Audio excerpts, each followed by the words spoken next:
Realmente, nós precisamos nos educarmos para sobreviver, né? Nós precisamos nos educar para sobreviver, porque se continuarmos desse jeito deseducados, podemos colocar em risco até a sobrevivência da raça humana.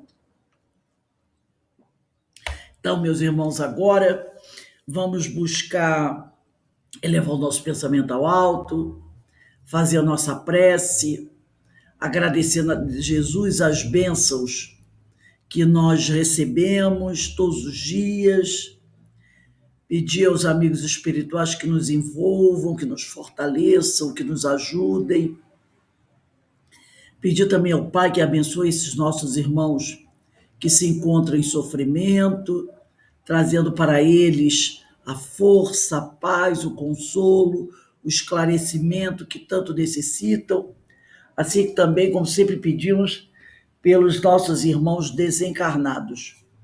Que todos possam, Senhor, ser amparados pela tua imensa misericórdia, para que assim possam recomeçar sua caminhada mais fortalecidos, mais preparados.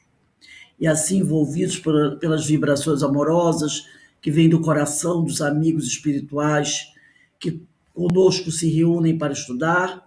Te pedimos amorosamente, Pai, que nos dê a permissão para iniciarmos os nossos estudos do dia de hoje. Graças a Deus. Vamos pedir aos nossos... a Verinha, eu sei que está com problema aí na câmera, a Ninha Brito também está com probleminha, a Denise Menezes. Vamos pedir o pessoal ligar aí as câmeras para a gente matar as saudades das figuras dos companheiros, né?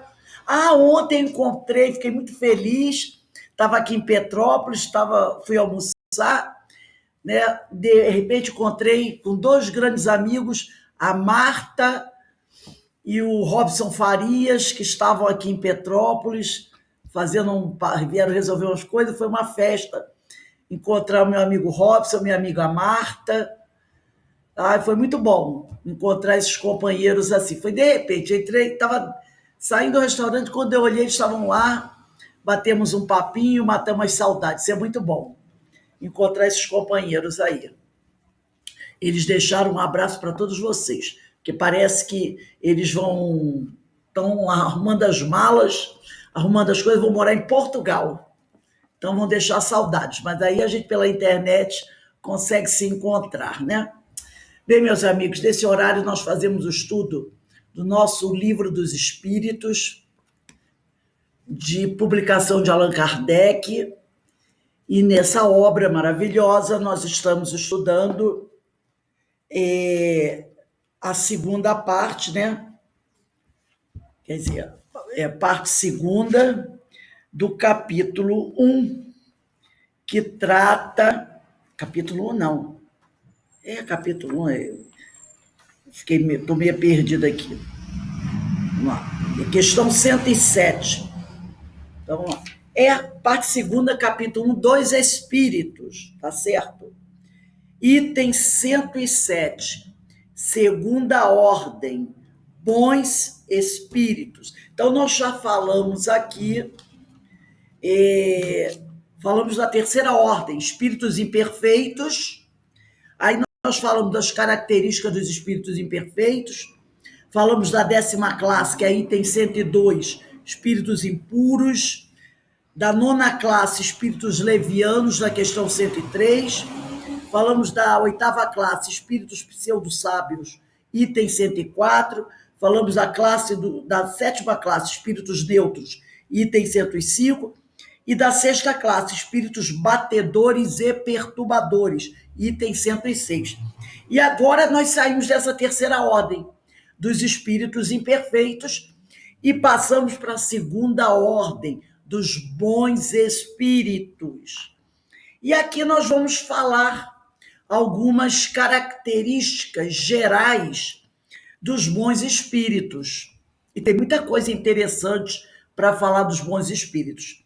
Então, no item 107, caracteres gerais, diz assim: predominância do espírito sobre a matéria. Ao contrário, quem puder dar uma fugidinha até a questão 101, vai ler lá, terceira ordem espíritos imperfeitos, da questão 101.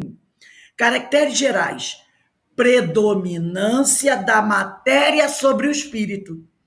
Nas características gerais dos espíritos imperfeitos, na questão 101. Predominância da matéria sobre o espírito.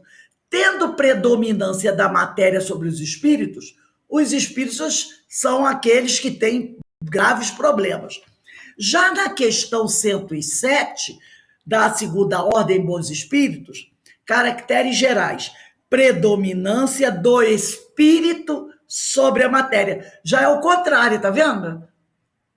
Dos espíritos imperfeitos era a predominância da matéria sobre o espírito. Nos bons espíritos é o contrário. É predominância do espírito sobre a matéria. Então, já a coisa está um pouco melhorada aqui. E aí, continua. Desejo do bem. Ao contrário, né? Lá dos espíritos imperfeitos, que era propensão ao mal, ignorância, orgulho, egoísmo e todas as paixões que lhes são consequentes, lá nos espíritos imperfeitos. Aqui não. Aqui já é desejo do bem. Olha como já mudou essas características. E aí continua. Suas qualidades e poderes para o bem estão em relação com o grau de adiantamento que hajam alcançado. Então ele diz aqui uma coisa importante, que a gente tem que prestar atenção. Ele diz assim, ó, suas qualidades e poderes dos bons espíritos, da questão 107. Suas qualidades e poderes para o bem estão em relação com o grau de adiantamento que hajam alcançado. Então a gente percebe que nessa segunda ordem bons espíritos, eles não são todos iguais. Também há diferença de evolução entre os bons espíritos, assim como também entre os imperfeitos. Os bons espíritos não são todos iguais. São quatro classes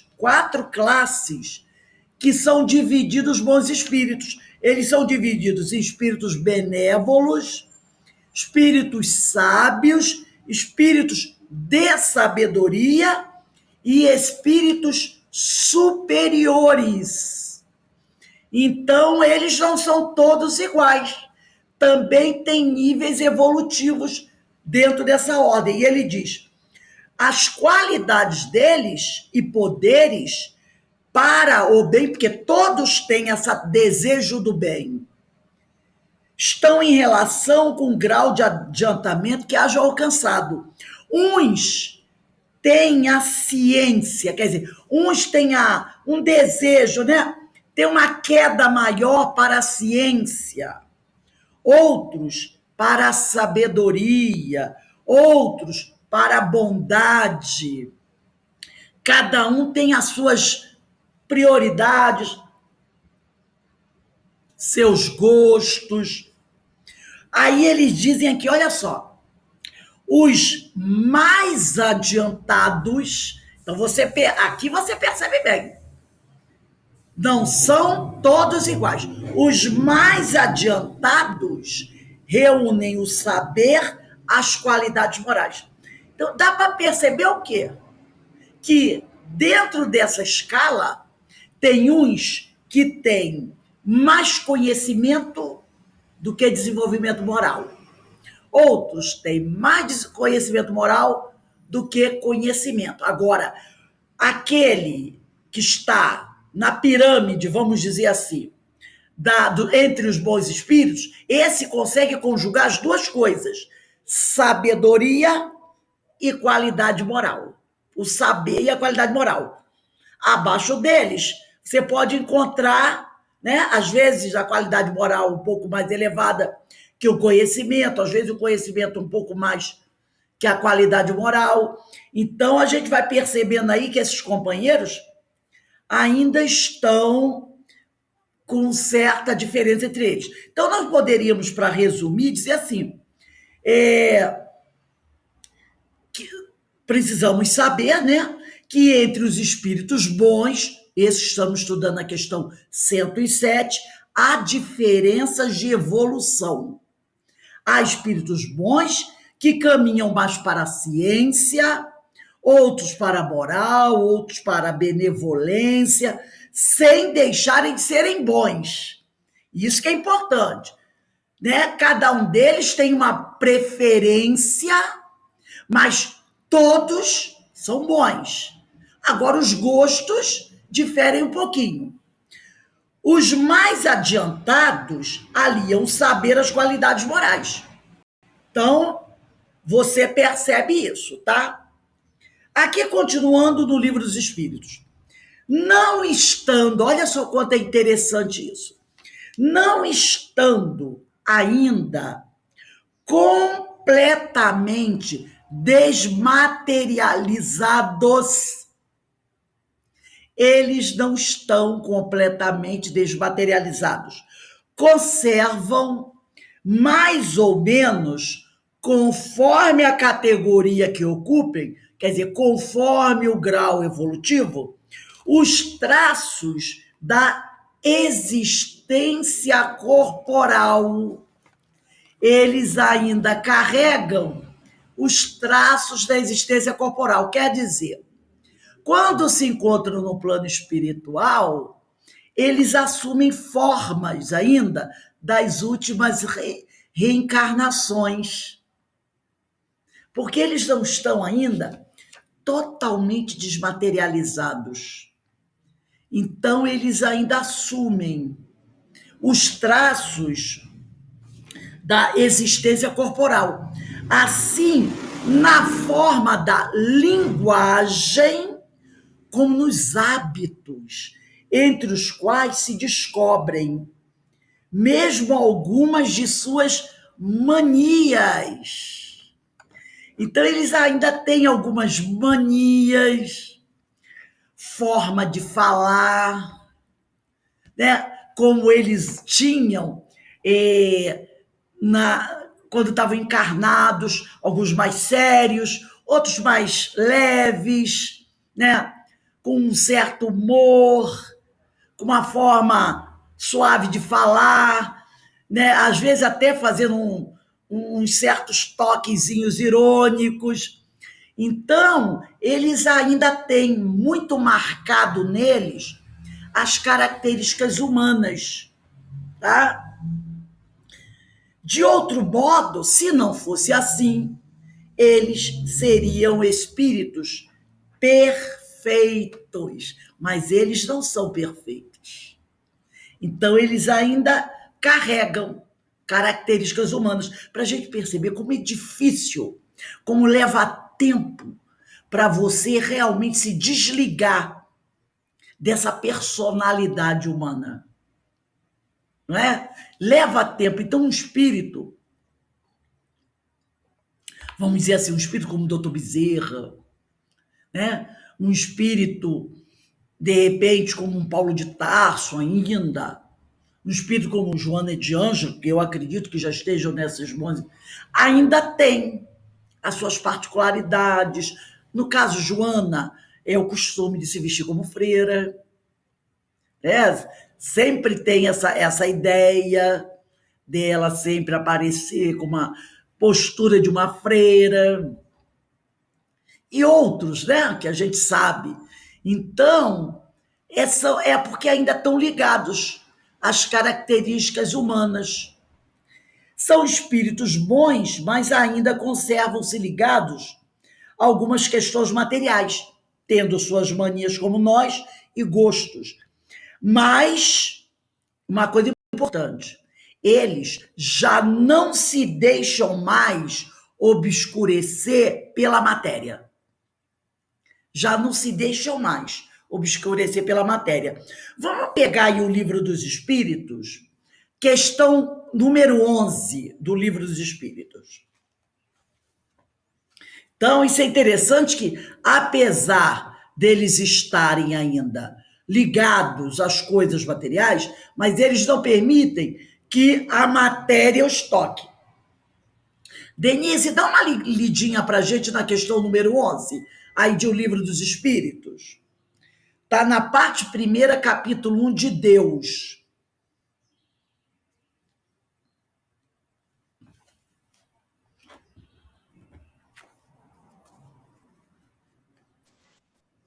Atributos da divindade.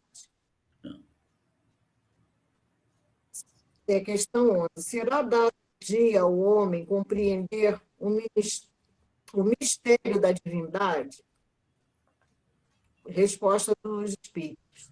Quando seu espírito não mais estiver obscurecido pela matéria e pela sua perfeição, se houver aproximado de Deus, então o verá e o compreenderá.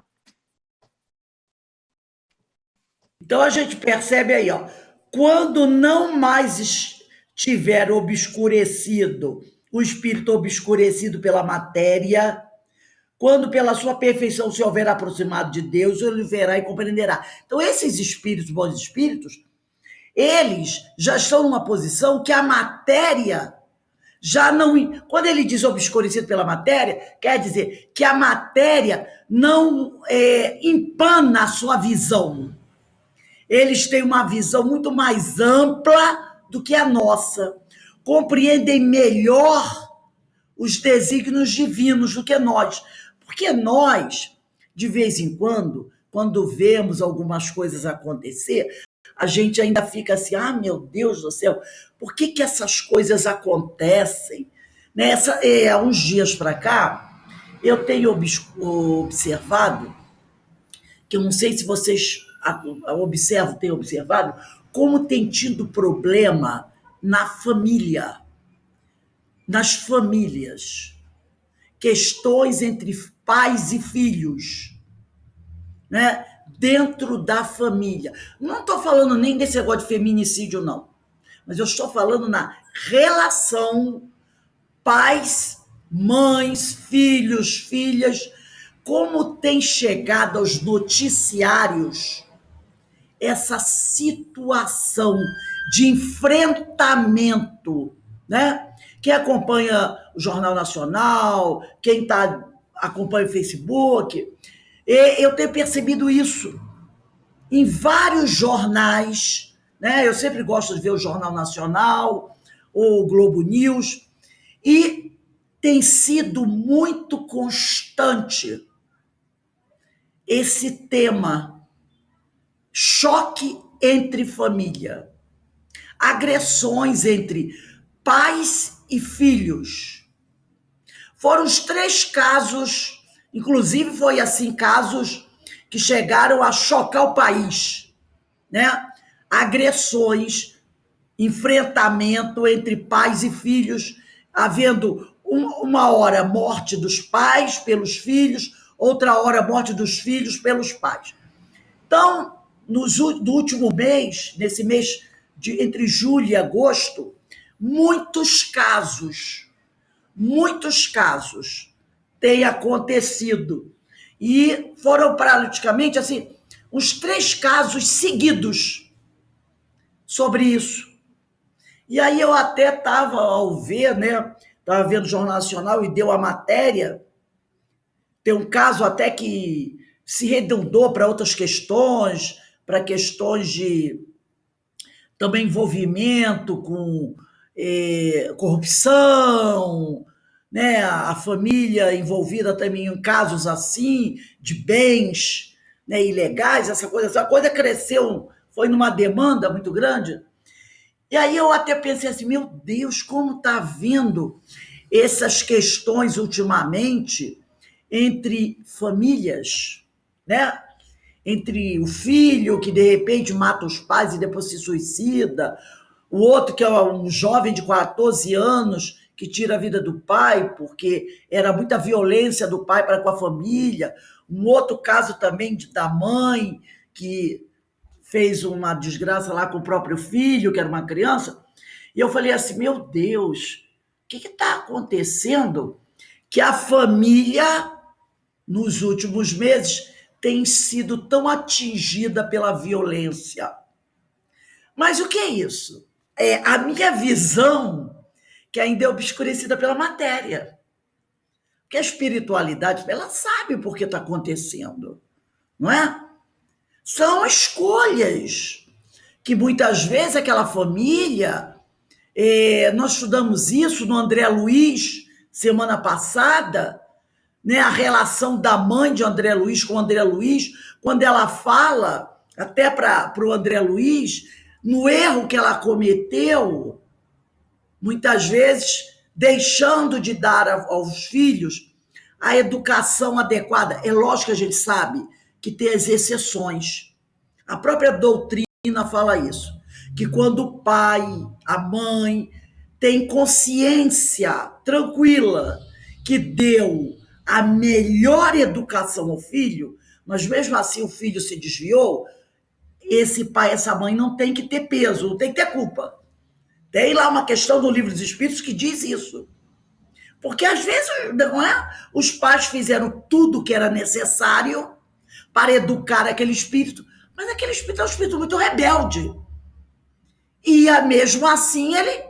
Mas, na maioria das vezes, a dificuldade está no processo educativo que é dado àqueles filhos.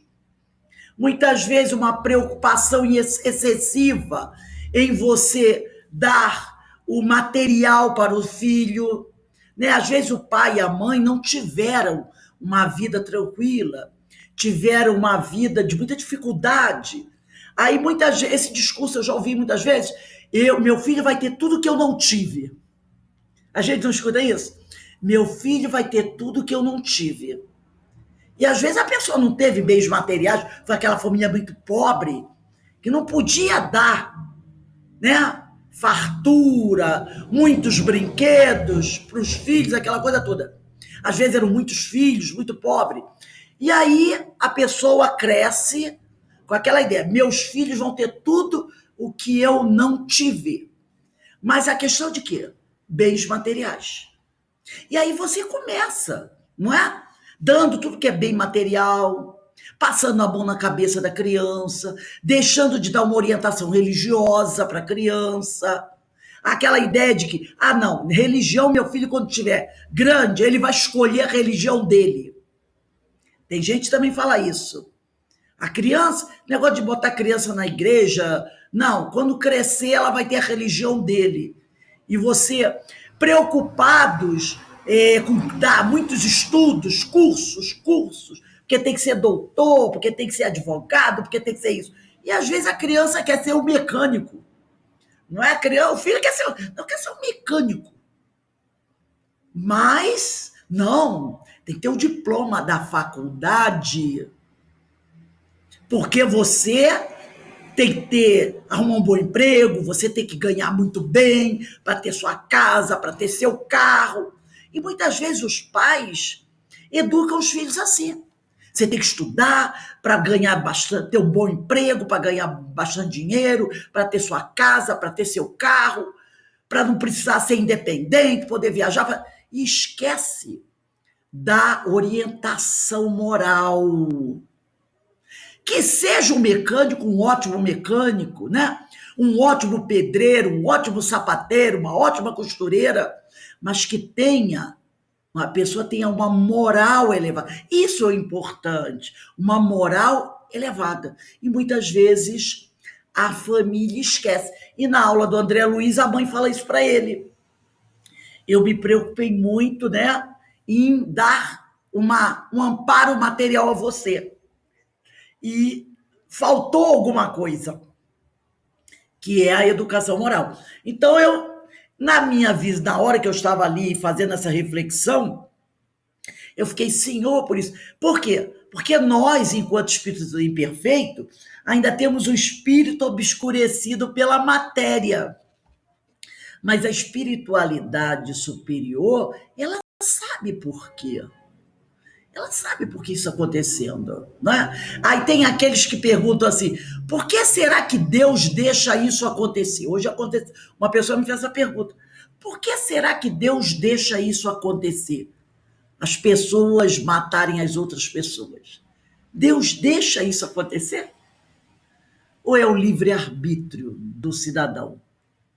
Então nós ainda temos esses... somos espíritos ainda obscurecidos pela matéria. Já os bons espíritos não. Eles não têm mais essa limitação de compreender.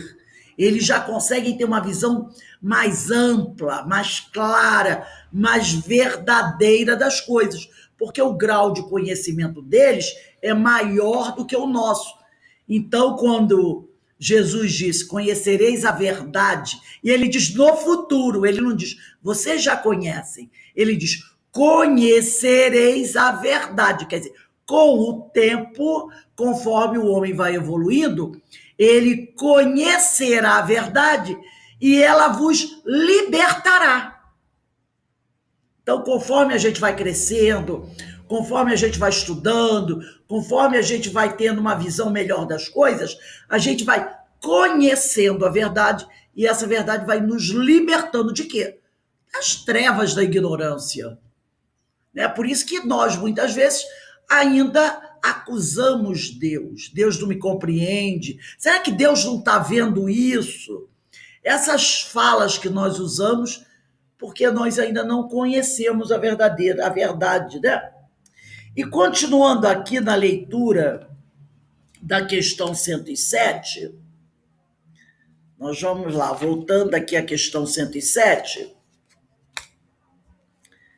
diz assim,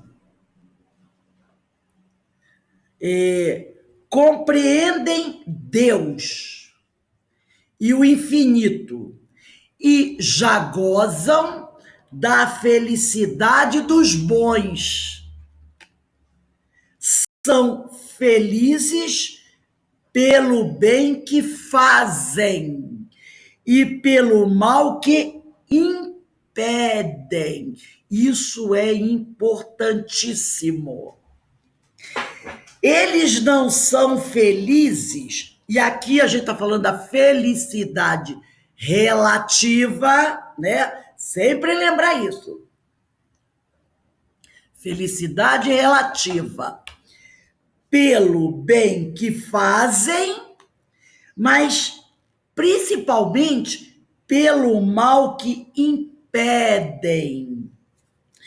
Se alguém tiver aí fácil e quiser, eu esqueci de falar, eu até vou falar aqui, quem pegar aí o livro Céu e Inferno, se estiver próximo de vocês aí, o livro Céu e Inferno, vou dar um minutinho aí para quem tiver, pegar.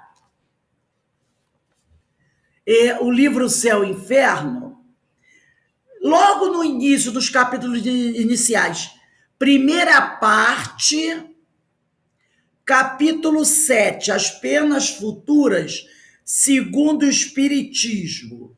Primeira parte, capítulo 7, as penas futuras, segundo o Espiritismo.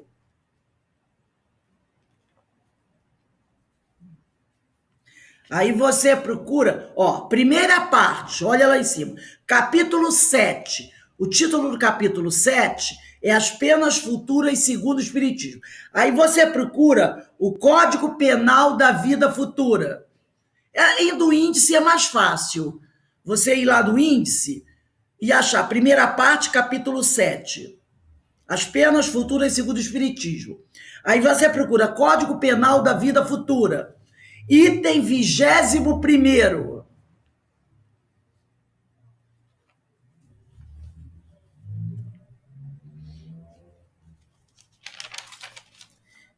Item 21º.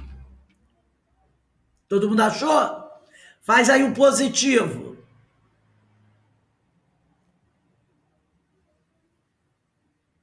Então vamos lá. O Céu e o Inferno, primeira parte, capítulo 7, as penas futuras segundo o Espiritismo, Código Penal da Vida Futura, item 21º, diz assim, Cada um só é responsável pelas suas próprias faltas. Aqui já desmonta aquela ideia de que o crime dos pais será pago pelos filhos. Não tem essa história da antiguidade? Que os filhos ou os netos iam pagar pelos crimes dos seus pais, dos seus avós? Aqui ele já coloca assim: cada um só é responsável pelas suas próprias faltas. Pode estar o texto um pouquinho diferente, mas a ideia é essa.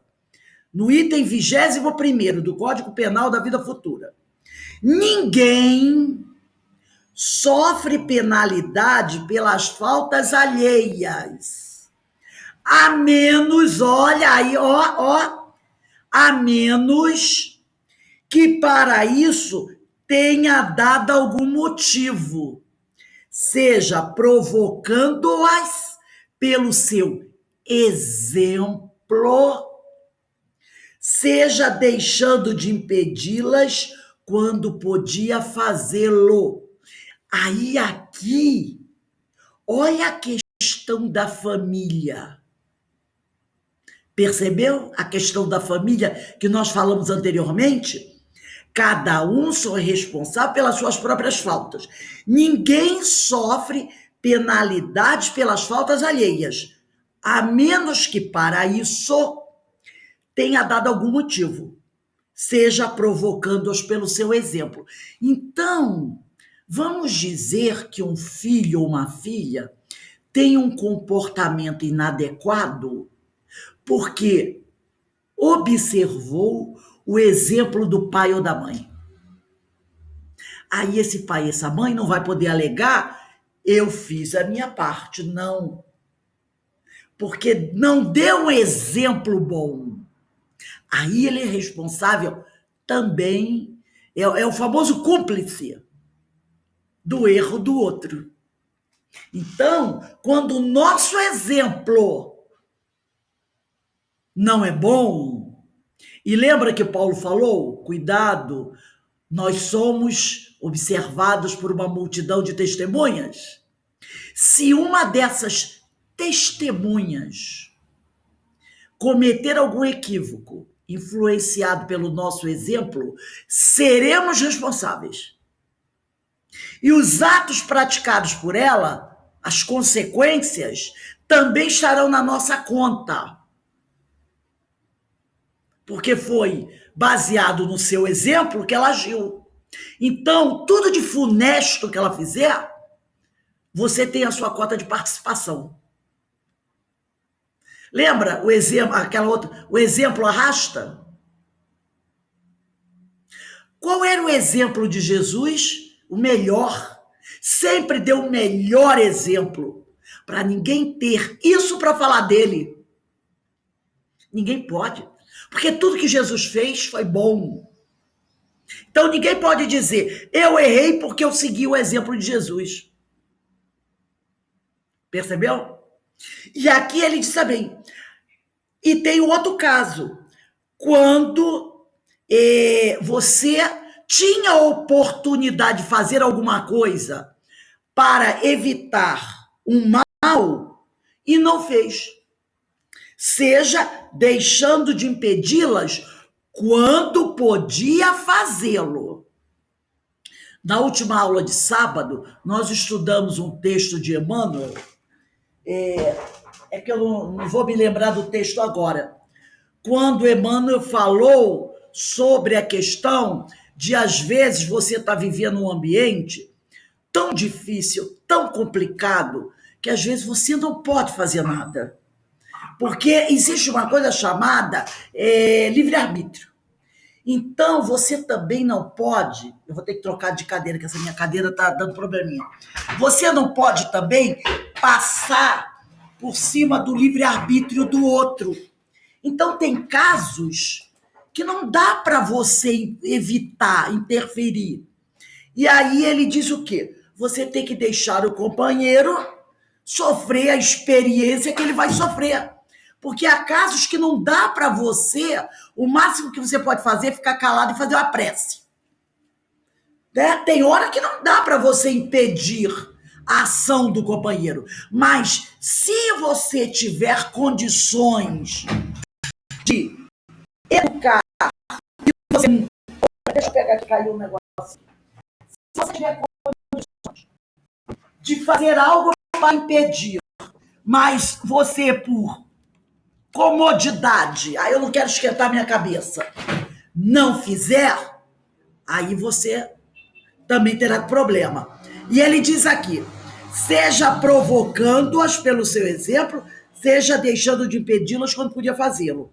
E ele continua, é assim, por exemplo, que o suicida é sempre punido. Quer dizer, aqui é a tradução, tá? Eu não gosto de usar essa palavra punido, porque a gente sabe que Deus não pune ninguém. Deus educa. Então, vamos usar a palavra educar, né? Porque a tradução antiga, vai usar essas palavras. Então, nós podemos dizer, é assim, por exemplo, que o suicida é reeducado. Mas aquele que, por sua dureza de coração, leva o indivíduo ao desespero e daí ao suicídio, sofre uma pena ainda maior. Porque tem pessoas que obsidiam tanto a outra, estamos falando aqui de encarnado para encarnado, tá? Que às vezes aquele que talvez seja um pouco mais fraco ou esteja mais fragilizado, pode até buscar o suicídio.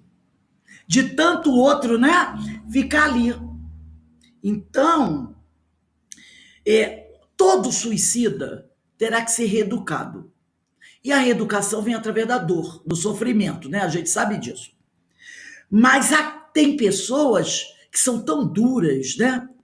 Que acabam atormentando tanto a outra pessoa, que por estar no momento mais depressivo, estar mais frágil, a pessoa acaba, no momento de loucura, tirando a própria vida. Essa pessoa que perturbou tanta outra, receberá um sofrimento, uma dor, um processo educativo muito mais duro do que aquele que tirou a própria vida. Por isso que a gente não pode generalizar. Todo suicida vai... aquela frase, vai pro Vale do Suicida. Não, cada caso é um caso. Tem pessoas que se suicidam porque a vida tá meio chata. Cansei. Aí tira a própria vida. Tem outro que diz, é porque eu quero ir logo ficar com Jesus. Tem outros que por uma dor maior, tem outros levados pelo tormento de alguém. Então a gente vai pensar, quem tem mais responsabilidade? Aquele que às vezes se suicida e está num processo depressivo, não é? A pessoa está doente, não está conseguindo ter um raciocínio claro.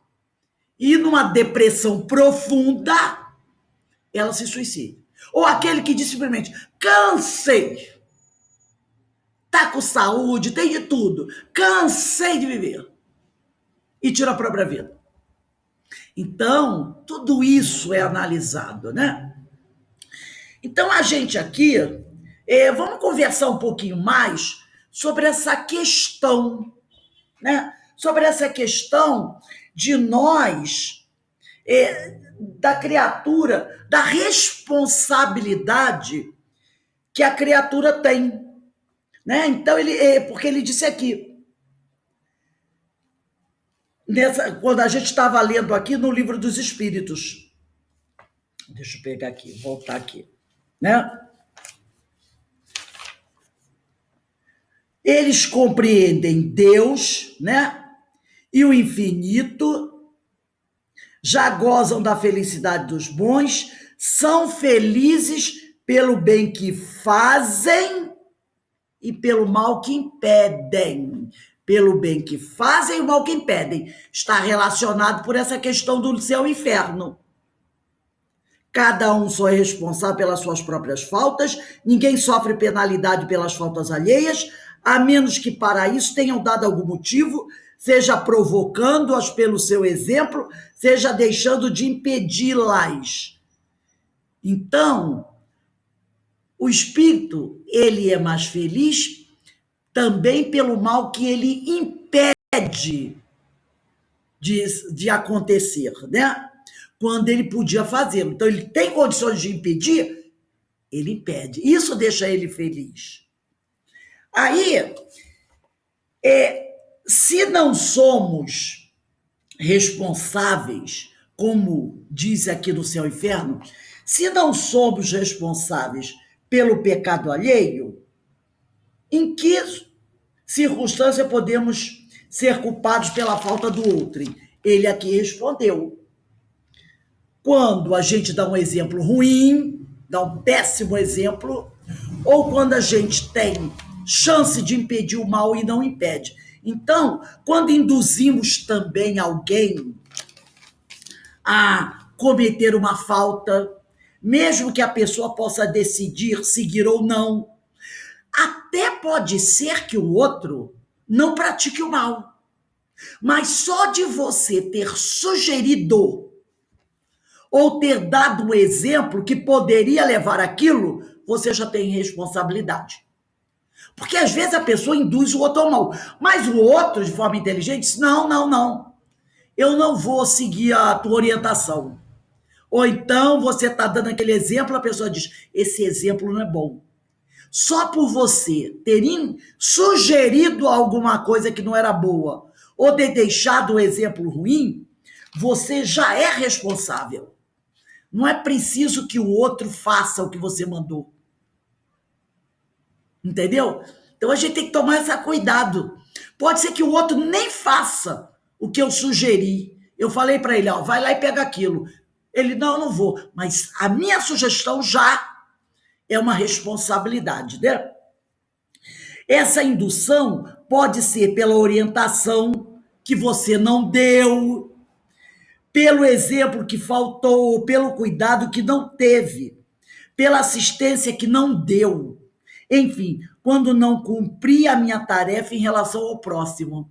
Então, quando nós não cumprimos a nossa tarefa em relação ao próximo, nós sim seremos responsáveis de uma certa forma, pela conduta do outro.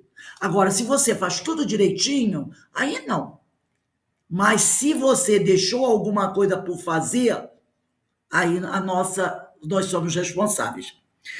Quem não edifica o bem, só por essa omissão, já está forjando o mal em forma de negligência. Então, a pessoa que não edifica o bem, porque todos nós podemos fazer o bem, não é verdade? Não há ninguém que não possa fazer o bem. Mas também lá no sábado nós lemos um texto do Emmanuel que ele dizia assim, tem gente que acha que o bem ou a caridade só se faz com dinheiro. Lembra? Ele falou isso. Foi uma frase inteira disso. Tem pessoas que acham que só com dinheiro podem fazer o bem. Não. A gente pode fazer o bem dando um abraço de um amigo, ligando para um amigo que está precisando, né? Ouvindo alguém fazer suas queixas, fazendo uma prece. Então, nenhum de nós está incapacitado de fazer o bem. Então, quem não edifica o bem, só por essa omissão, já está forjando o mal em forma de negligência. Vamos pegar o Livro dos Espíritos, questão 573. 573. Parte segunda, capítulo 10, das ocupações e missões dos espíritos. E Deina, lê pra gente a questão 573. Lê devagarzinho, porque tem gente que talvez não tenha o livro aí. 573. Em que consiste a missão dos espíritos encarnados? Em instruir os homens, em lhes auxiliar o progresso, em lhes melhorar as instituições por meios diretos e materiais. As missões, porém, são mais ou menos gerais e importantes. O que cultiva a terra desempenha tão nobre missão como o que governa ou o que instrui. Tudo na natureza se encandeia, ao mesmo tempo que o espírito se depura pela encarnação, concorre, dessa forma, para a execução dos desígnios da providência. Cada um tem neste mundo a sua missão, porque todos podem ter alguma utilidade. Então a gente percebe que ele diz aqui, ó, a pergunta de Kardec: em que consiste a missão dos espíritos encarnados? Ora, a gente sabe que 99%, vou ser boazinha, 98% dos espíritos encarnados são espíritos imperfeitos, não é? No planeta Terra. 98% dos espíritos encarnados no planeta Terra são espíritos imperfeitos. E aí, ele pergunta, em que consiste a missão? Então, ele está dizendo para a gente, Kardec, quando ele faz essa pergunta, que nós, os espíritos imperfeitos, temos também uma missão. Não são só os bons espíritos que têm missão. Todos os espíritos têm uma missão. E ele diz, que missão é essa? Em instruir os homens, em lhes auxiliar o progresso. Então, cada um de nós tem essa missão de buscar instruir alguém. Porque sempre haverá, como nós sabemos, os espíritos imperfeitos também estão em graus evolutivos diferentes, não é? Você sempre vai encontrar alguém que está próximo de você que não tem o conhecimento que você tem, que às vezes tem uma dúvida e você pode dar uma orientação. Se você não dá a orientação, porque simplesmente diz, eu tenho problema dele, você não está edificando, você está se omitindo. Então, você está forjando o mal em forma de negligência. Não é querer obrigar o outro a te ouvir, mas deixar de dar uma instrução, uma orientação, simplesmente porque eu não estou nem aí para o que ele está fazendo, é forjar o mal em forma de negligência. E a negligência é uma coisa muito grave. E ele diz aqui, ó, além de instruir os homens, né? E ao instruir uma pessoa, você está auxiliando o progresso dessa pessoa. Em lhes melhorar as instituições por meios diretos ou materiais. As missões, porém, são mais ou menos gerais e importantes. O que aquele homem que cultiva a terra desempenha tão nobre missão. Claro, nós não precisamos dos alimentos materiais, do arroz, do feijão, dos legumes, das verduras, não é? Aquele homem que cuida da pecuária, o quanto é importante. E é um homem simples. Normalmente aquele homem que cultiva a terra, que cuida da pecuária. Mas é de uma importância fantástica. É importante para a nossa sobrevivência. Então, ele diz aqui, o que cultiva a terra desempenha tão nobre missão como o que governa ou o que instrui. Tudo na natureza se encadeia, ao mesmo tempo que o espírito se depura pela encarnação, concorre dessa forma para a execução dos desígnios da providência. O homem é auxiliado pelo homem. Deus permite ao homem progredir auxiliando o outro homem. Por isso que nós somos co-criadores. Cada um tem nesse mundo a sua missão. Porque não existe ninguém inútil. Não existe ninguém inútil. Porque tem aquela pessoa que diz, eu não presto para nada. Não. Todos podem ter alguma utilidade. Podem ajudar de alguma forma. Tem um livro, eu tinha até esse livro e dei, mas eu vou até pegar de novo, porque esse livro é maravilhoso. É do Deolindo Amorim, O Deolinda Amorim era pai do Paulo Henrique Amorim, jornalista, né, até da Bandeirante, da Band, que desencarnou, Paulo Henrique Amorim. E o Deolinda Amorim, além de espírita, também era jornalista. E tem um livro chamado O Espiritismo e os Problemas Humanos, um livro dele, O Espiritismo e os Problemas Humanos. Esse livro é mais fácil você achar no sebo, porque eu não acredito nem que seja vendido, mas é um livro muito bom.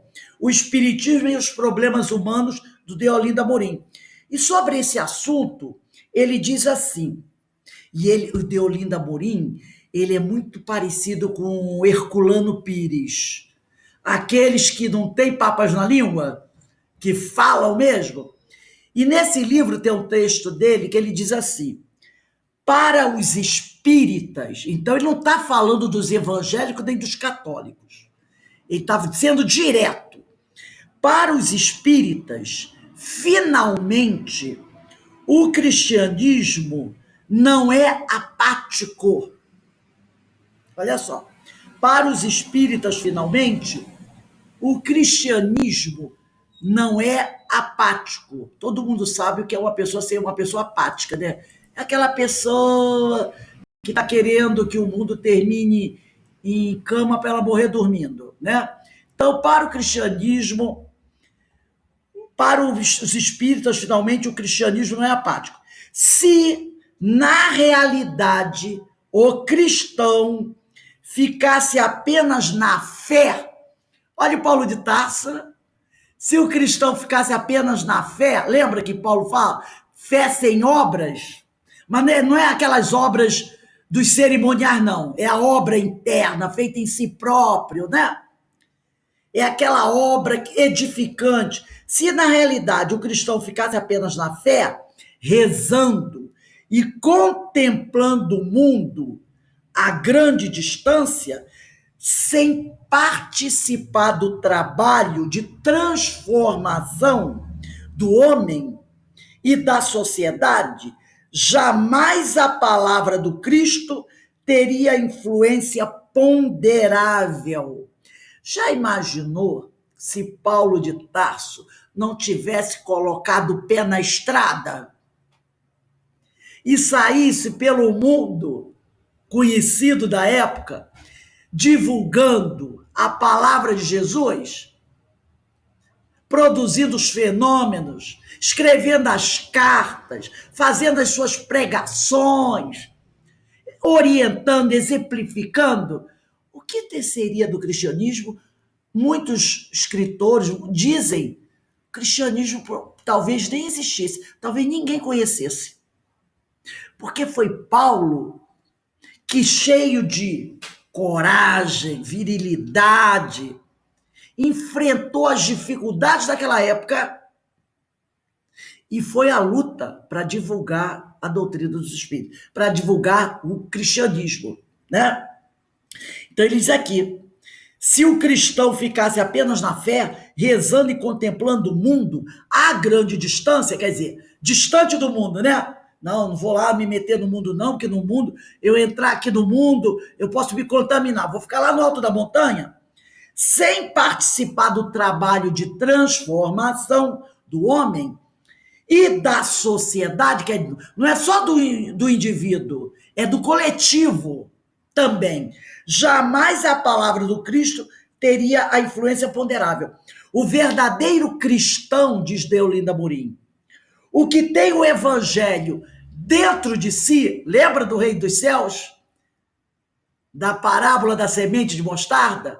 O que tem o evangelho dentro de si, e não apenas o que repete versículos e sentenças, não pode cruzar os braços dentro de um mundo arruinado e poluído pelos vícios, pela imoralidade e pelo egoísmo.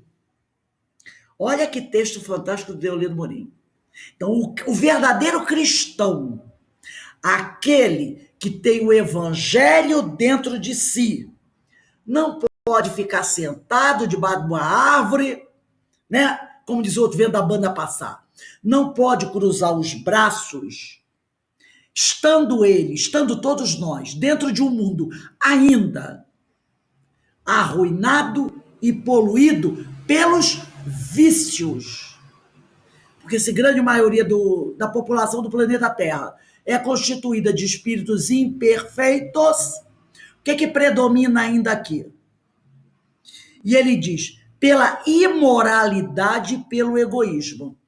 Então, aquele que, né, abraçou verdadeiramente o evangelho, que está começando a despertar para o evangelho, aquele que o evangelho está mexendo dentro dele, está levando a refletir, a repensar uma série de coisas, a tomar atitudes, buscando deixar o melhor exemplo, buscando auxiliar, impedir certas coisas negativas. Ele não pode ficar de braços cruzados. Ele tem que ir à luta, ele tem que enfrentar as dificuldades, mesmo que ele receba algumas pedradas. O que Paulo de Tarso recebeu e muitas vezes. Pedradas, não é? Sendo jogado muitas vezes para fora da cidade, no meio do esgoto, não antes de levar umas boas chibatadas. Ele e os companheiros dele. Mas isso o impedia? De jeito nenhum. Ele ficava até mais animado, lembrando até Francisco de Assis. Lembra? Bateu lá a verdadeira alegria. Quando todo mundo negar tudo a você, essa é a verdadeira alegria. E você não desistir por causa disso. Continuando ainda tratando desse assunto, vamos pegar o Livro dos Espíritos. Eu vou pedir para... Deixa eu ver aqui. Questão 642. Vou pedir para Ana Constantino ler para a gente. 642. Parte 3ª, capítulo 1, da lei divina ou natural.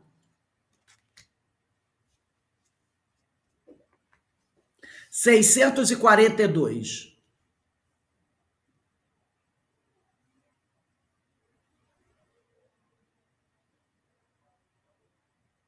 Liga aí seu microfone, Ana, para a gente ouvir a sua voz.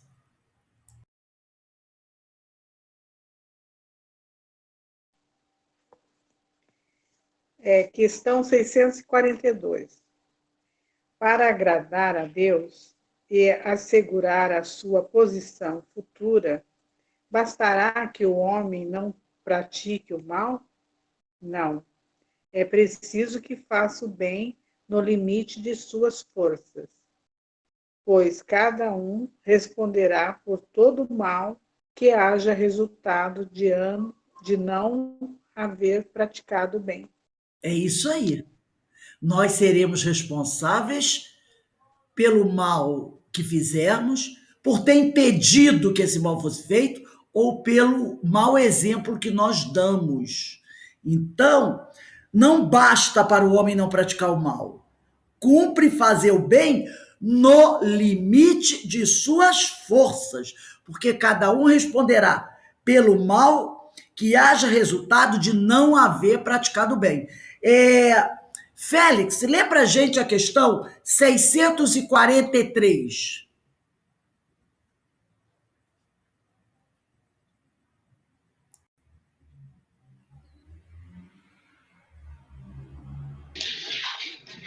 Seis- 643.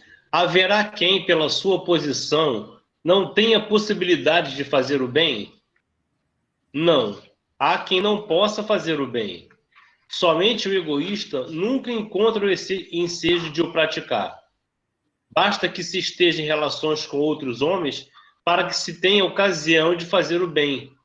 E não há dia da existência que não ofereça a quem não se ache cego pelo egoísmo oportunidade de praticá-lo.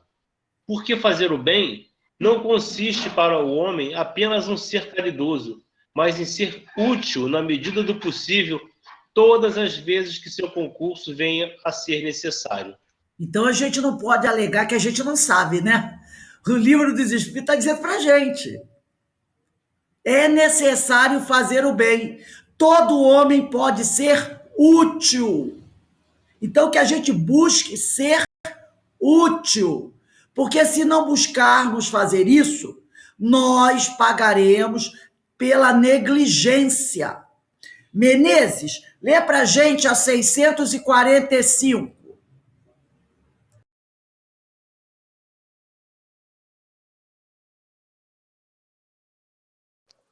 Pronto.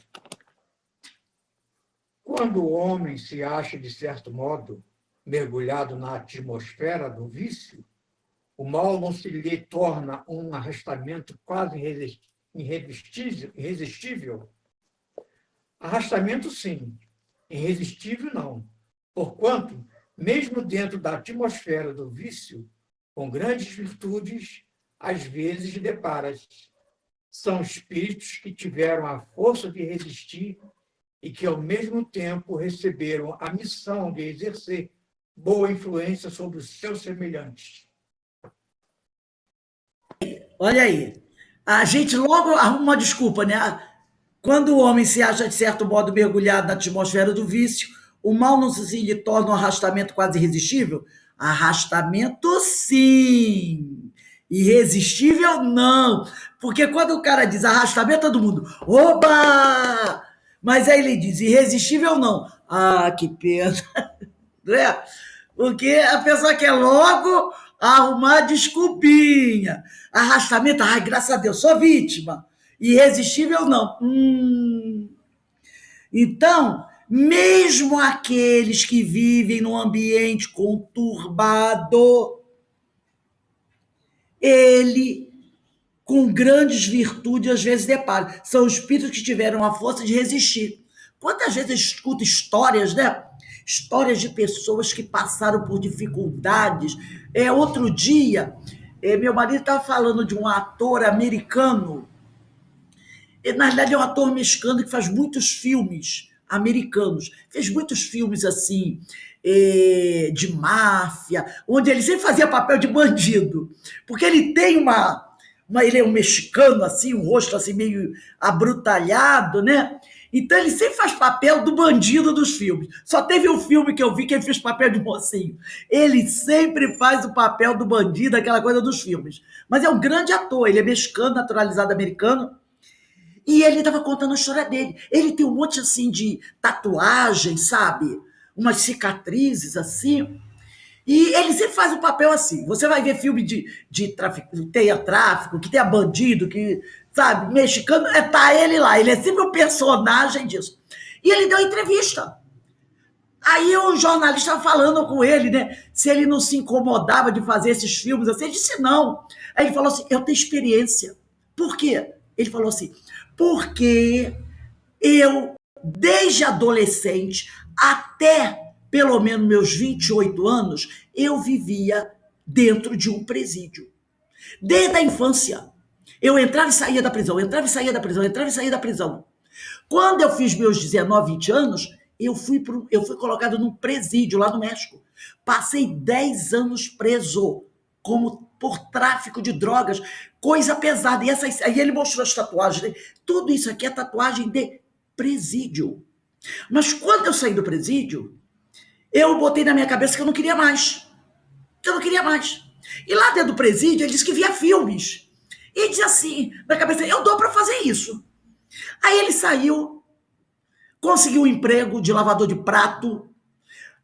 Os antigos amigos o procuraram. Não é? 10 anos no presídio no México. E era isso que acontecia antes. Ele saía da prisão, os amigos vinham, ele voltava a cair no crime, era preso. Até que ele cometeu um crime muito pesado, pegou 10 anos. Aí os amigos procurando, ele disse, não, eu não quero mais.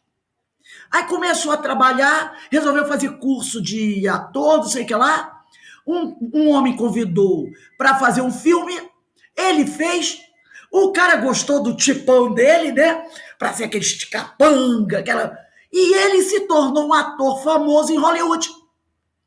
E hoje é um homem casado, uma vida tranquila, um ator de Hollywood famoso, muito conhecido. E a história dele é essa. Ele diz, a minha família, desde criança, sempre foi envolvida com crime. O bairro que eu morava, lá no México, e a partir dos 14 anos era crime. E aí? Entendeu? Então, o que ele diz aqui, ó.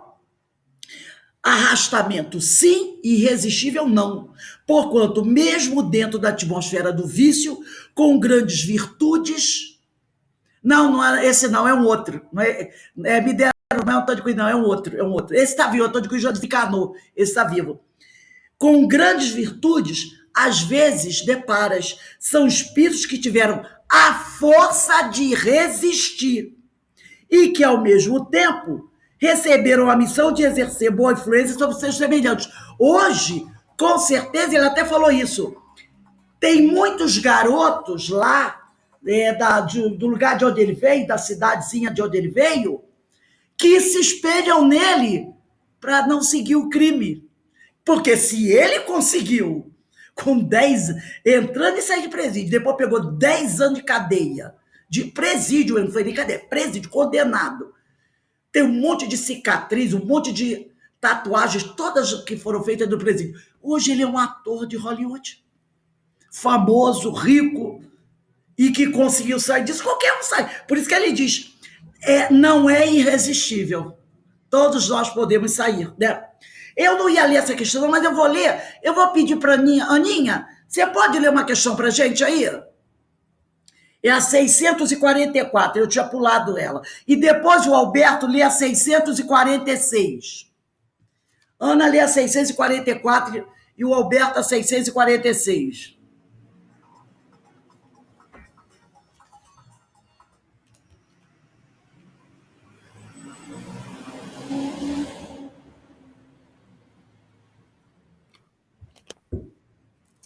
Para certos homens, o meio onde se acham colocados não apresenta a causa primária de muitos vícios e crimes? Sim, mas ainda aí há uma prova que o espírito escolheu. Quando em liberdade, levado pelo desejo de expor-se à tentação para ter um mérito de resistência. Então, ele tá mostrando aqui, né? Para certos ou meio onde se acham colocados, não representa a causa primária de muitos vícios e crimes? Sim, mas ainda aí é uma prova que o espírito escolheu. Então, muitas vezes o espírito pediu para nascer num meio assim. Porque a dificuldade dele é essa. Então, ele pede para nascer nesse meio para fazer a prova dele e vencer aquela situação. Lê aí, Alberta, 646 para a gente. E aí ele diz, para ter o mérito da resistência, né? Ele foi colocado na prova de fogo e ele venceu. 646. Estará subordinado a determinadas condições o mérito do bem que se pratique? Por outra, será de diferentes graus o mérito que resulta da prática do bem? O mérito do bem está na dificuldade em praticá-lo. Nenhum merecimento há em fazê-lo sem esforço e quando nada custe. Em melhor conta tem Deus o pobre que divide com outro o seu único pedaço de pão, do que o rico que apenas dá do que lhe sobra, disse o Jesus, a propósito do óbolo da viúva. O mérito do bem está na dificuldade em praticar, né? E nenhum merecimento há em fazê-lo sem esforço quando nada custe, né? É quando ele diz aqui, no limite das suas forças. Quando você faz o bem, no limite das suas forças. Então, é quando você vai ao extremo do limite das suas forças. Está na dificuldade em praticá-lo. E nenhum merecimento há em fazê-lo sem esforço que nada custe. É o óvulo da viúva, lembra? O óvulo da viúva. Em melhor conta tem Deus, o pobre, que divide com o outro o seu único pedaço de pão, do que o rico que apenas dá do que lhe sobra, disse o Jesus, a propósito do óvulo da viúva. Então, às vezes, a gente faz algumas coisas e a gente acha que está praticando a caridade, porque a gente está dando uma cesta básica. Mas a gente está no limite das nossas forças? Ainda não. Né? Quando a gente estiver dividindo verdadeiramente, aí sim. Aí sim. E isso, gente, não é só de alimento, de coisa material, não, tá? É aquele momento, por exemplo, você está com uma série de dificuldades. Problemas, né? Aqueles problemas de família, tá uma série de dificuldades. Tá tendo que resolver um monte de coisa, a gente tá com problema de saúde, tá fazendo exames médicos, você tá com problema na família, tem um monte de dificuldade. Mas aí chega alguém pedindo um amparo, uma palavra, um consolo, um esclarecimento.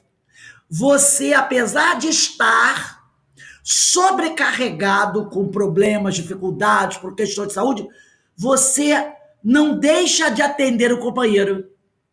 Isso aí. Então não é só aquela questão de dividir o pão. Também isso aí. Porque às vezes a pessoa assim, eu não estou podendo nem com meus problemas, vou dar atenção para o problema dos outros. Não. É quando você acha que não está aguentando mais, está no limite das suas forças, estou cabeça cheia, aí chega alguém precisando e você deixa o seu problema de lado e vai levar uma palavra amiga a alguém. É isso aí.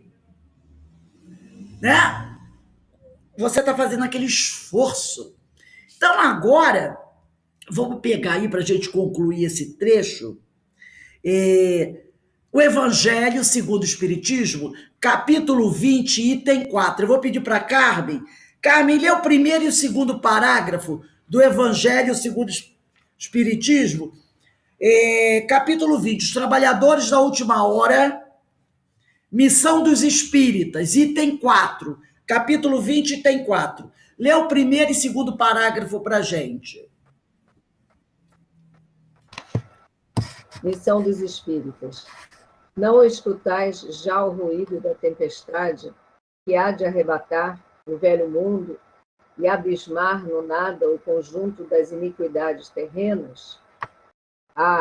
Bendizei o Senhor, vós que haveis posto a vossa fé na sua soberana justiça e que novos apóstolos da crença revelada pelas proféticas vozes superiores ides pregar o novo dogma da reencarnação e da elevação dos espíritos, conforme tenham cumprido, bem ou mal, suas missões e suportado suas provas terrestres. Não mais vos assusteis, as línguas de fogo estão sobre as vossas cabeças, ó verdadeiros adeptos do Espiritismo. Sois os escolhidos de Deus. Ide e pregai a palavra divina. É chegada a hora em que deveis sacrificar à sua propagação os vossos hábitos, os vossos trabalhos, as vossas ocupações fúteis. Ide e pregai. Convosco estão os espíritos elevados. Certamente falareis a criaturas que não quererão escutar a voz de Deus, porque essa voz as exorta incessantemente à abnegação. Pregareis o desinteresse aos avaros, a abstinência aos dissolutos, a mansidão aos tiranos domésticos, como aos déspotas. Palavras perdidas eu sei, mas não importa. Faz-se mister, reergueis com os vossos suores o terreno onde tendes de semear, porquanto ele não frutificará e não produzirá, senão sob os reiterados golpes da enxada e da charrua evangélicas. Ide e pregai.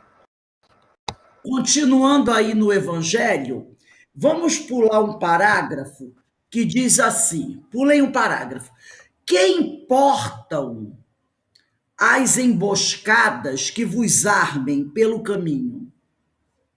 Somente lobos caem em armadilhas para lobos, porquanto o pastor saberá defender suas ovelhas das fogueiras imoladoras. Deixa eu ver aqui. Pulem 4 parágrafos. Então ele diz aqui, né? Que importam as emboscadas que vos armem pelo caminho? Somente lobos caem em armadilhas para lobos, porquanto o pastor saberá defender suas ovelhas das fogueiras imoladoras. Então, pulando 4 parágrafos. Ide, pois, e levai a palavra divina aos grandes que a desprezarão, aos eruditos que exigirão provas, aos pequenos e simples que aceitarão, porque, principalmente entre os mártires do trabalho, desta provação terrena, encontrarei fervor e fé. Agora vamos pular dois parágrafos, tá aí. Ide e agradecei a Deus a gloriosa tarefa que ele vos confiou.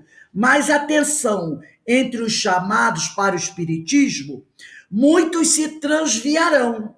Reparai, pois, vosso caminho e segui a verdade. Pergunta: se entre os chamados para o espiritismo muitos se transviaram, quais os sinais pelos quais reconheceremos os que se acham no bom caminho? Lê a resposta aí, Denise.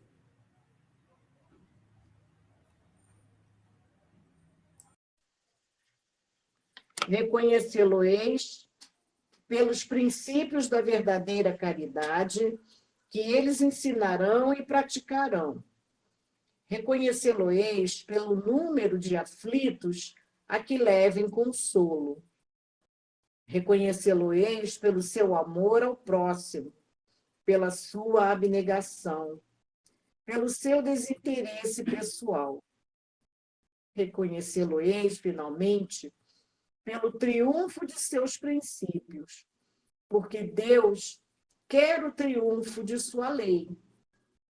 Os que seguem sua lei, esses são os escolhidos, e ele lhes dará a vitória. Mas ele destruirá aqueles que falseiam o espírito dessa lei e fazem dela degrau para contentar sua vaidade e a sua ambição. Espírito Erasto, anjo da guarda do médium, Paris, 1863. Aqui, ó, pergunta, se entre os chamados para o espiritismo muitos se transviaram, e muitos se transviaram mesmo, nós sabemos, quais os sinais pelos quais reconheceremos que se acham no bom caminho? Reconhecer pelos princípios da verdadeira caridade, que eles ensinarão e praticarão. Reconhecê-lo-eis pelo número de aflitos que levem consolo. Então, é quando você não deixa de praticar o bem, e esse bem você pratica através do exemplo que você dá. Então ele diz aqui, ó, reconhecê-lo-eis pelo seu amor ao próximo, pela sua abnegação, pelo seu desinteresse pessoal e, finalmente, pelo triunfo de seus princípios. Porque Deus quer o triunfo de sua lei. Então, é aquele que não se omite. É aquele que não se omite. Vamos voltar ao Livro dos Espíritos, para a gente ler mais um pedacinho para encerrar? Voltando ao Livro dos Espíritos, no 2º parágrafo, eu vou ler novamente o início do 2º parágrafo para a gente continuar. Compreendem Deus e o infinito e já gozam da felicidade dos bons. São felizes pelo bem que fazem e pelo mal que impedem. O amor que os une lhes é fonte de inefável ventura, que não tem a perturbá-la nem a inveja, nem os remorsos, nem nenhuma das más paixões, que constitui o tormento dos espíritos imperfeitos, porque as más paixões são o tormento dos imperfeitos, né? Todos, entretanto, os espíritos bons, que nós estamos estudando, da questão 107, os bons espíritos. Todos, entretanto, ainda têm que passar por provas até que atinjam a perfeição. Como espíritos, suscitam bons pensamentos, desviam os homens da senda do mal, protegem na vida os que se lhes mostram dignos de proteção e neutralizam a influência dos espíritos imperfeitos sobre aqueles a quem não lhes é grato sofrê-la. Então, nós vamos parar aqui. Vocês, embaixo está escrito assim, ó, quando encarnados, bota a data do dia 17 aí, na linha de baixo. Quando encarnados são bondosos. Bota aí, 17/8. Então, nós vamos comentar isso aqui. Bota aí, 17/8. Quando encarnados. Então, nós vamos parar aqui. Uma das frases desse trecho que nós lemos, e que é importantíssima, é quando eles dizem assim: todos, entretanto, ainda têm que passar por provas até que atinjam a perfeição. A gente sabe, né? O que ele está querendo dizer aí? Que esses bons espíritos, sejam eles da quinta classe benévolos, sejam eles espíritos sábios da quarta classe, sejam eles da terceira classe espíritos de sabedoria, sejam eles da segunda classe espíritos superiores, todos ainda têm que encarnar. Tanto que ele diz aqui, ó, todos esses bons espíritos ainda precisam reencarnar todas as 4 classes. Esses espíritos, quando ele diz todos é um pronome indefinido, não é? Então ele deixou bem claro aqui, todos, entretanto, ainda têm que passar por provas até que atinjam a perfeição. O que são provas? Aonde é que a gente passa pelas provas? Aqui na encarnação. Então, os espíritos superiores ainda têm que encarnar. Pode ser uma encarnação missionária. Mas vai ter prova. Então, a gente lembra isso. Esses bons espíritos ainda precisam reencarnar. Ou encarnar, porque de repente vai ser num outro mundo onde ele nunca esteve. Então, se for num outro mundo onde ele ainda não esteve, vai ser encarnar. Se for na Terra e ele já tiver estado aqui, vai ser reencarnar. Esses espíritos estão a caminho do amadurecimento espiritual, buscando verdadeiramente a felicidade, o que depende do tempo e do esforço constante nas lides do amor. Quer ver um exemplo? Vamos dar uma olhadinha rápida na questão 111. Dá um spoilerzinho aqui. 111. Segunda classe, espíritos superiores. É a segunda classe, espíritos superiores. Depois dele vem os espíritos puros. Olha o que está escrito no último parágrafo da segunda classe, espíritos superiores. Quando, por exceção, encarnam na Terra, é para cumprir missão de progresso. Percebeu? E então nos oferecem o tipo da perfeição a que a humanidade pode aspirar neste mundo. Eles nos dão exemplo do que é uma perfeição que nós, imperfeitos, podemos aspirar aqui na Terra. Então, quando, por exceção, encarnam na Terra, a primeira vez que ele vem, é para cumprir missão de progresso. Então, numa missão de progresso, ele vai passar por provas. Ele corre o risco de falhar? É difícil, mas há uma possibilidade. Há um negocinho, sabe por quê? Porque ele ainda não é puro, tá? Só o puro é que está livre. Entendeu? Olha o que está lá na 112. Estou avançando só para entender. Nenhuma influência da matéria. Não tem nenhuma influência da matéria. E o que é que nós lemos nas características do 107? Predominância do espírito sobre a matéria. Predominância é uma coisa. Né? Eu tenho predominância sobre uma coisa. Não quer dizer que eu tenha dominado isso. Percebeu? Características do espírito, dos bons espíritos, predominância do espírito sobre a matéria. Não é domínio total. É predominância. Mas ainda tem uma coisinha de influência material. Eles têm manias, né?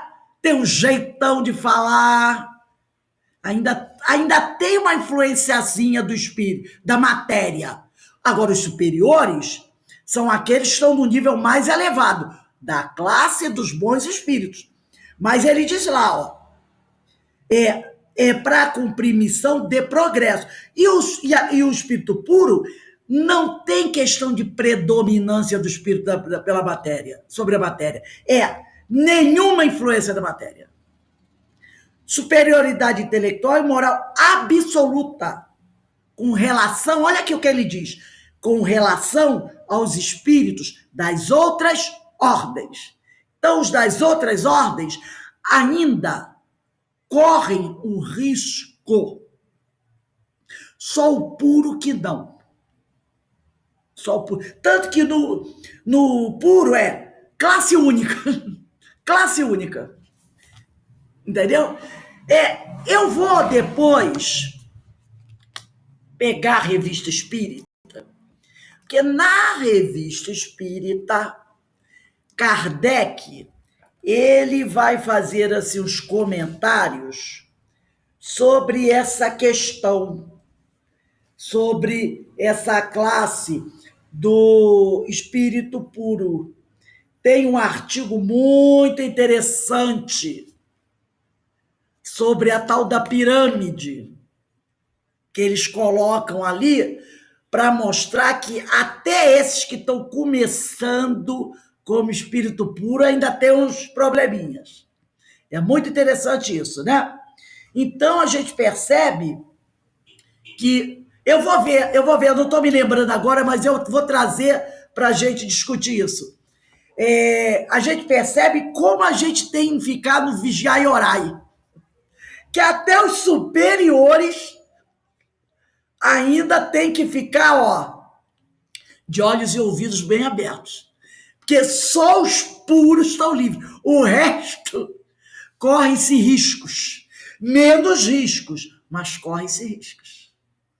Então, mas é o tempo, né? É o tempo que vai levando essa perfeição. Então, esses espíritos, eles estão, os bons espíritos, a caminho do amadurecimento espiritual, buscando a verdadeiramente a felicidade, que depende do tempo e do esforço constante nas lides do amor, na prática da caridade. Então, nós vamos parar aqui os bons espíritos e deixa para a semana que vem, a gente vai continuar aqui esse tema dessa escala espírita, que é tão importante, né? Mas que a gente não tem que desanimar, que uma hora a gente chega lá, né? Uma hora a gente chega lá. É complicado, mas uma hora a gente chega lá. É trabalho incessante no bem. Então, nós vamos dar uma paradinha agora, eu vou dar uma paradinha aí, 15 minutos. Quando for 18h45, a gente retorna para a gente conversar no estudo do livro Memória Suicida, que o tema hoje vai ser bem interessante, gente. Nós vamos falar da palavra, vamos falar da audição, do ouvir, do falar e do ver. Do ver, do falar e do ouvir. Então, coisas muito importantes para todos nós, tá bom? Então, 18h45 a gente está de volta.